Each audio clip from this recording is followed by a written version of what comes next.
Back again. So now is the time to start dropping in your listings. Just recapping, you now have a dynamic, interesting, community-focused Facebook page with plenty of content. Promoting your listings will be seen as a natural extension of that, rather than just a boring timeline of properties for sale. Where's the fun in that?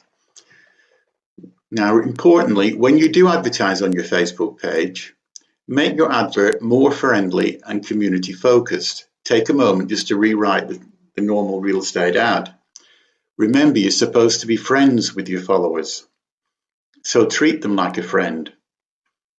Ask them for feedback about the street or area, etc. Do they have any interesting stories? Do they have any history they can let you know about? Can they help their neighbour out by sharing the listing details with their social media contacts?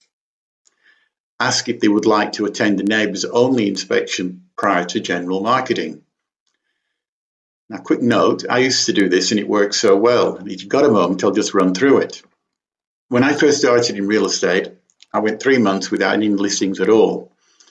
And then out of the blue, I jagged a listing and I thought, well, I better work this as hard as I can. So I went around the area, immediately around the house that was I'd listed. And I said to people, I knocked on the door and said to people, hey, look, my name's Eric. I'm from XYZ Real Estate Company. And I just want to let you know not to be concerned if you see people driving up and down the street that you don't know, because they're probably just here to check out the house down the road that I've just listed. There's no signboard on it yet. So I thought I'd just let you know not to be alarmed. And on top of that, I used to say, the neighbours asked if we can have a neighbours only inspection. They want me to go around and invite all the neighbours to come along. And we're going to have it in a couple of days' time or on the weekend or whenever it was. So please come along. So it's a casual, general conversation. And on the day of the actual neighbours only inspection, which I'd set up, I used to drop a little note in the letterbox to remind them. Now, people used to come along in their droves. And when they got there, I used to say, hey, look, the vendor has put on a little treat for you. And I used to buy some chocolate brownies or whatever and put them out and say, hey, help yourself. And we'd get chatting. I'd say, do you know much about the house? Do you know the neighbours? Do you like the area? In other words, I built up a rapport. Now, what happened was quite staggering. In the next 3 months, I'd gone from having no sale at all in the previous 3 months. In the next 3 months, I did incredibly well. And in 1 month, I generated over $48,500 out of listings in that area.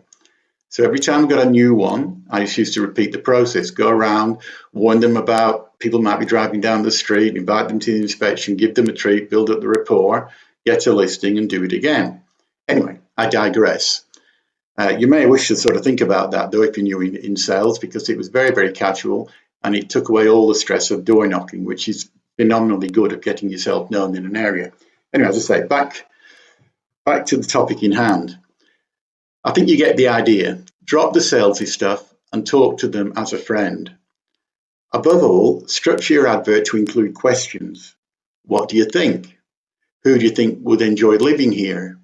What do you like best about living in the area? Does anyone know how the street got its name? Etc., etc. Questions lead to comments.